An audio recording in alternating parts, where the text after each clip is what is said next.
आज कहानी में बात करेंगे बृजभूषण शरण सिंह की। बृजभूषण शरण सिंह, जिन्हें हटाने के लिए पहलवान जो हैं वो जंतर मंतर पर, जमीन पर धरने पर बैठे हैं। लेकिन कौन है बृजभूषण शरण सिंह?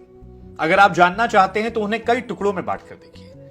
मसलन गुंडाई उनकी ऐसी रही एक जमाने में कि एसपी ऑफिस में घुसकर एसपी पर पिस्टल तान दी।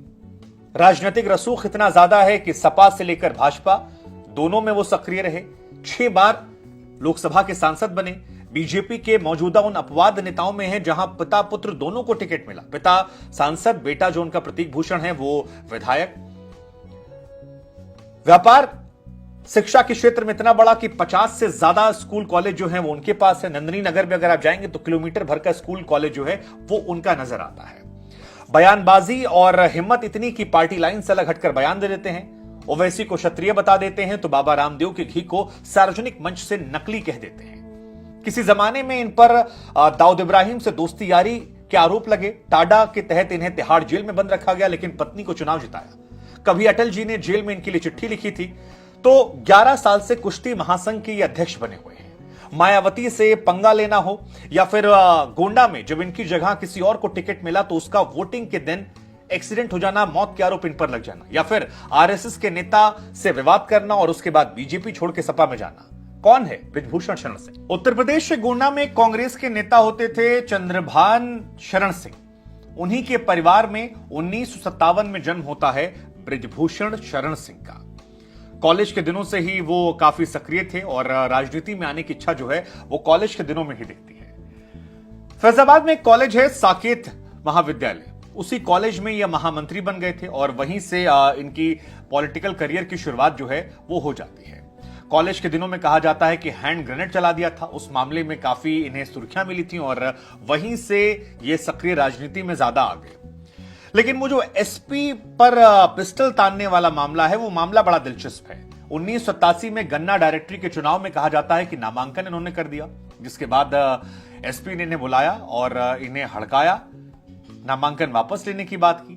लेकिन कहा जाता है बृजभूषण की तरफ से एक इंटरव्यू में जिन्होंने कहा कि उन्होंने एसपी पर पिस्टल तान दी थी और वो कहते हैं कि मैंने जी भरकर एसपी को गालियां दी थी। आपको जानकर हैरानी होगी कि बाबरी मस्जिद विध्वंस में मुरली मनोहर जोशी, लाल कृष्ण आडवाणी, उमा भारती, कल्याण सिंह समेत जिन 40 लोगों पर केस चला था, जो आरोपी बनाए गए थे, उनमें से एक नाम बृजभूषण शरण सिंह का भी है।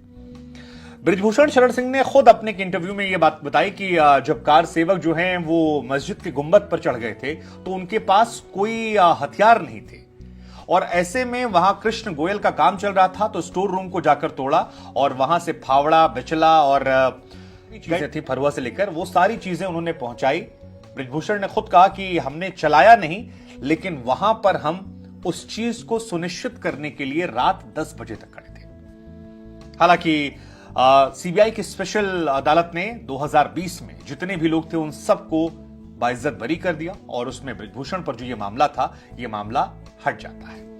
लेकिन इस मामले ने बृजभूषण को हाईलाइट जरूर कर दिया था और यही वजह है कि 1991 में पहली बार बीजेपी से उन्हें टिकट मिला।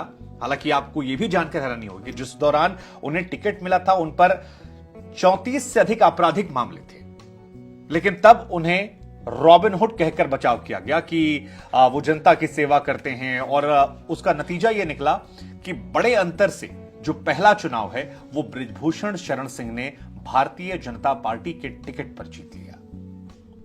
छात्र राजनीति, अयोध्या में अपनी सियासत करना, फिर राम मंदिर आंदोलन होना, इन तमाम चीजों ने बृजभूषण शरण सिंह को बड़ा फायदा पहुंचाया। फायदा ऐसा हुआ कि वो रातों रात बीजेपी में नए नेता बनकर उभरे। शीर्ष नेताओं का उन पर विश्वास जो था वो बढ़ता गया और 91 में पहली बार टिकट पाकर वो जीत जाते हैं। लेकिन फिर साल 1996 में बृजभूषण को टाडा के तहत तिहाड़ जेल में डाल दिया गया था और जेल की सलाखों के वो पीछे थे। तब इनकी पत्नी जो है केतकी सिंह, बृजभूषण ने उनको टिकट दिलवाया और बृजभूषण जब जेल में थे तब केतकी सिंह ने चुनाव लड़ा। बृजभूषण का रसूख जो है उसे आप ऐसे समझ सकते हैं कि उस इलाके में हिंदू मुसलमान देखकर नहीं, बृजभूषण के नाम पर लोग वोट देते हैं। लड़के जो हैं स्कूल कॉलेज के जितने भी आपको मिलेंगे उनमें नेताजी कहकर उन्हें संबोधित करते हैं और एक रसूख जो है वो बना हुआ है और यही वजह है कि उनके नाम पर चाहे बेटा हो या एक जमाने में उनकी पत्नी केतकी सिंह हो, इन्होंने चुनाव जीता। बृजभूषण जेल में थे, उस दौरान आनंद सिंह को चुनाव जो है वो 80,000 वोटों से उन्होंने हरवा दिया था। आप इससे उनके प्रभाव का अंदाजा लगा सकते हो। और यही वजह है कि कई ऐसे मामले होते हैं जहां पर पार्टी दाएं बाएं होती है, लेकिन उनके असर को उस बेल्ट में देखते हुए, क्योंकि कहा जाता है कि 10-12 सीटों पर उस उधर विधानसभा में बृजभूषण सिंह का प्रत्यक्ष या प्रत्यक्ष तौर पर सीधा सीधा असर है। बृजभूषण शरण सिंह पर सबसे बड़ा विवाद जो था वो था दाऊद इब्राहिम की मदद करने का। टाडा के तहत इन पर मुकदमा दर्ज किया गया और इन्हें जेल में डाल दिया गया। इन पर यह आरोप थे कि दाऊद इब्राहिम से फोन पर बात की, दाऊद इब्राहिम की इन्होंने मदद की, अंडरवर्ल्ड से ये जुड़े रहे और आतंकवादी गतिविधियों में शामिल होने को लेकर इन पर कई गंभीर धाराओं में केस दर्ज हो गया। लेकिन 30 मई साल 1996 को पूर्व प्रधानमंत्री अटल बिहारी वाजपेयी की एक चिट्ठी जो है वो काफी चर्चा के केंद्र में रहती है, जो जेल में रहते बृजभूषण शरण सिंह को अटल जी ने लिखी थी। अटल जी की चिट्ठी की माने तो उन्होंने लिखा कि सप्रिय नमस्कार, आपका समाचार मिला, हम नए सिरे से हम लोग जमानत की कोशिश करेंगे, लेकिन आपको घबराना नहीं है, हिम्मत रखें, अगर अच्छे दिन नहीं रहे तो फिर बुरे दिन जो हैं वो भी कट जाएंगे।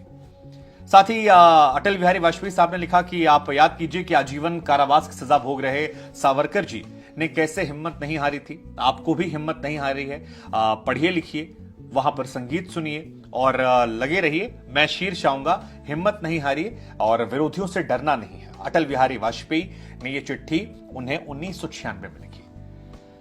अब आप समझ सकते हैं कि अटल बिहारी वाजपेयी जैसे बड़े कद का नेता जो है वो उन्हें जेल में चिट्ठी लिखता है उस दौरान जब उन पर आतंकवादी गतिविधियों में शामिल होने के आरोप लगे थे। हालांकि इस मामले से बाद में सीबीआई की स्पेशल कोर्ट जो है उसने बृजभूषण शरण सिंह को बरी कर दिया और यह मामला भी खत्म हो गया। हालांकि बृजभूषण हमेशा भारतीय जनता पार्टी में नहीं रहे, वो समाजवादी पार्टी में भी गए थे और उसके पीछे जाने की वजह जो है वो मायावती और संघ के एक बड़े नेता से पंगा लेना है।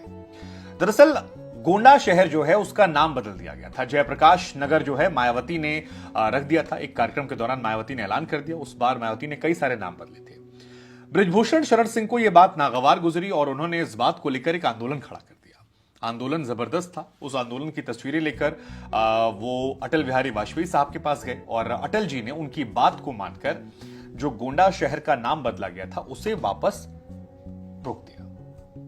अब कहा जाता है कि संघ में एक बड़े कार्यकर्ता थे नानाजी, उनके कहने पर यह नाम बदला गया था और यह मायावती से पंगा लेना और बृजभूषण का यहां पंगा लेना ये इनके लिए एक बड़ी वजह बन गया कि संघ कब में विरोध शुरू हो गया। और 2004 में जो चुनाव हुआ था उसमें इनका टिकट कट गया, इनकी जगह घनश्याम शुक्ला को टिकट दिया गया।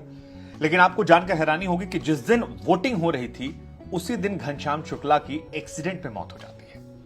आरोप सीधे सीधे बृजभूषण शरण सिंह पर लगते हैं। सीबीआई जांच भी होती है, हालांकि तब भी कुछ नहीं होता, लेकिन तब बृजभूषण चले जाते हैं समाजवादी पार्टी में। 2009 में कैसरगंज लोकसभा सीट जो है वो वापस सपा के टिकट पर चुनाव लड़ते हैं और 2014 में शायद वापस लौट जाते हैं। ये भी अब घनश्याम शुक्ला के बारे में कहा जाता है कि वो शायद अटल जी के रिश्तेदार भी थे और उनकी मौत ने अवध में ब्राह्मण और ठाकुर की लड़ाई को बहुत ज्यादा बढ़ा दिया था। 2004 का यह मामला, आप सोचिए कि जिस दिन वोट पड़ रहा था उसी दिन उनकी हत्या हो जाती है। सीधा सीधा आरोप जो था वो बृजभूषण शरण सिंह पर था, क्योंकि प्रत्यक्ष अप्रत्यक्ष तौर पर कहा जाता है कि दुश्मनी निभाने के लिए ऐसा किया गया। सीबीआई को मामला गया। सीबीआई इस मामले में किसी पुख्ता नतीजे पर तो नहीं पहुंची, लेकिन बृजभूषण शरण सिंह चले जाते हैं समाजवादी पार्टी में। 2009 का चुनाव जो है बृजभूषण समाजवादी पार्टी के टिकट पर चुनाव लड़ते हैं, उसी कैसरगंज से, और वो जीत भी जाते हैं।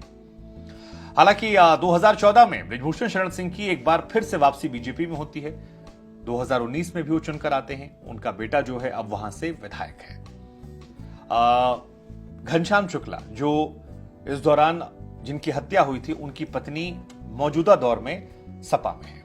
अब बीजेपी और सपा का भी ये बड़ा दिलचस्प है कि बीजेपी और सपा में नेता आते आते रहते हैं, चाहे राजा भैया हो, 2009 के आसपास वो भी सपा में थे, बृजभूषण शरण सिंह हो, यहां से वहां, वहां से यहां, कल्याण सिंह तक खुद सपा में गए, बीजेपी से मुख्यमंत्री थे। और बड़ी दिलचस्प बात यह कि दोनों राजनीतिक पार्टियां जो हैं वो बिल्कुल विचारधारा में भिन्न भिन्न हैं, लेकिन नेताओं को स्वीकार करने में बिल्कुल कंजूसी नहीं करती। और यह भी दिलचस्प है कि राम मंदिर आंदोलन के दोनों बड़े नेता को, बृजभूषण, कल्याण सिंह को, दोनों को सपा ने शामिल कर लिया। और अब बात करते हैं ब्रिजभूषण ने जब एक व्यक्ति की हत्या की बात कबूली थी। 2022 विधानसभा चुनावों में ब्रिजभूषण शरण सिंह का लल्लन टॉप चैनल ने इंटरव्यू किया था और उस चैनल में ब्रिजभूषण शरण सिंह ने कहा कोई कुछ भी कहे लेकिन एक आदमी की हत्या हमने की है। उन्होंने कहा कि रविंद्र को जिस आदमी ने मारा था उसकी पीठ पर राइफल से मैंने गोली मारी थी। ब्रिजभूषण सिंह ने ऑन कैमरा यह बात की, हालांकि इस मामले को लेकर भी उन्हें सजा नहीं हुई है। आपको बता दें 1993 का मामला है। रविंद्र सिंह, अवधेश सिंह, ब्रिजभूषण शरण सिंह ये तीनों मित्र हुआ करते थे। कहा जाता है खनन के ठेके जो हैं उस दौरान ये लोग लिया करते थे और किसी एक मामले को लेकर कहीं गए थे, वहीं विवाद हो गया और किसी ने रविंद्र को गोली मार दी थी, जिसका बदला ब्रिजभूषण शरण सिंह ने लिया। और उनके शब्दों में माने तो रविंद्र का बदला लेने के लिए उन्होंने एक व्यक्ति को पीठ पे गोली मार दी थी। इस मामले में भी उन पर कोई आरोप जो है साबित नहीं हुआ। यह मामला सोशल मीडिया पर बहुत सुर्खियों में आया था जब उन्होंने ये इंटरव्यू दिया था। हालांकि वो सुर्खियों में तब भी आए थे जब एक पहलवान को मंच पर उन्होंने खींच के थप्पड़ मार दिया था। कहा जाता है कि अंडर 15 नेशनल कुश्ती चैंपियन कि वो जो अध्यक्ष रहे उस दौरान ट्रायल शायद हो रहा था और एक पहलवान आया मंच पर। कहा जाता है कि वो ओवर एज था लेकिन जिद कर रहा था और ब्रिजभूषण उठे और उसके बाद खींच के थप्पड़ उस पहलवान को रसीद दिया। उस दौरान भी कई सारे सवाल खड़े हुए थे और यह भी इत्तेफाक है कि अब पहलवान ही उनके खिलाफ जंतर मंतर पर बैठकर धरना प्रदर्शन कर रहे हैं। ब्रिजभूषण शरण सिंह पर एक आरोप जो और लगते हैं वो है स्कूल माफिया होने के, स्कूल कॉलेज माफिया होने के। हालांकि उनका नजरिया यह है कि उन्होंने अपने क्षेत्र के विकास के लिए ये तमाम स्कूल कॉलेजेस खोले हैं और उनकी कोशिश रहती है, उनकी तरफ से जो कहा जाता है कि हम अपने प्रदेश की जनता, लोकल जनता जो उसका विकास कर रहे हैं। लेकिन ब्रिजभूषण शरण सिंह की अगर संपत्ति की बात की जाए तो जो चुनावी हलफनामा है उसके मुताबिक 10 करोड़ की चल अचल संपत्ति है और इसके अलावा पत्नी के पास करीब 6 करोड़ की संपत्ति है। घोड़ों का, गाड़ियों का शौक जो है उन्हें बहुत ज्यादा है और बयानों को लेकर वो अपने अक्सर जो है वो सुर्खियों में रहते हैं। आए दिन उनके बयान जो हैं वो भी उन्हें चर्चा के केंद्र में रखते हैं। जैसे बाबा रामदेव की घी को नकली बताना वो अक्सर कहते रहते हैं। ओवैसी को उन्होंने कहा कि वो क्षत्रिय हैं, पुराने हमारे मित्र हैं और भगवान राम के वंशज हैं। हिजाब को लेकर जो उन्होंने बयान दिया था कि ये तालिबानियों की विचारधारा है और 2019 में कहा था और प्रियंका गांधी जो हैं वो तालिबानियों का समर्थन कर रही हैं। मायावती को कहा था कि ये प्रदेश की गुंडी हैं, चुनाव में जेल भेजने की धमकी उन्होंने मुझे दी थी लेकिन अब वो जेल जाएंगी। तो बहुतेरे उनके जो मामले हैं वो निकलकर सामने आते हैं लेकिन अब पहलवानों ने मोर्चा खोल रखा है। कहा जाता है कि जिस जाति से वो आते हैं उस जाति के बड़े नेताओं को उनको समर्थन प्राप्त है और इसी वजह से इतने सारे पहलवानों के मंच पर आने के बावजूद कुछ नहीं हुआ। लेकिन अब पहलवान दोबारा हैं और इस बार भी सियासत तेज है। क्या होगा पता नहीं, लेकिन कहानी ब्रिजभूषण